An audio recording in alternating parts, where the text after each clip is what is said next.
સમાચાર સામે આવ્યા છે કે જ્યાં ચાંદીપુરમ વાયરસથી બાળકનું મોત થઈ ગયું છે। 3 દિવસ પહેલા હિંમતનગરની સિવિલ હોસ્પિટલમાં સારવાર દરમિયાન મૃત્યુ પામેલા બાળકનું મોત ચાંદીપુરમ વાયરસથી થયાનું સામે આવ્યું છે। મૃતક બાળક ખેડબ્રહ્માના દીગથલી ગામના વતની હતો। શંકાસ્પદ ચાંદીપુરમ વાયરસથી ચેપગ્રસ્ત થયે 6 દર્દી હિંમતનગર સિવિલ હોસ્પિટલમાં સારવાર હેઠળ છે, જેમના સેમ્પલ તપાસ માટે પુણે મોકલાયા છે।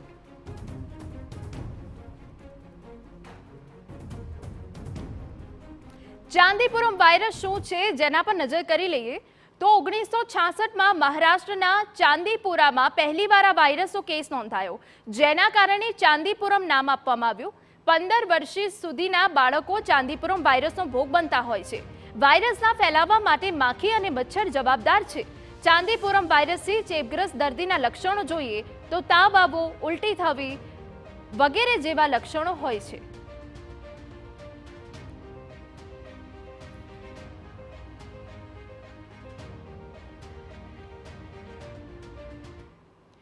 સમાચાર અમદાવાદમાંથી મળી રહ્યા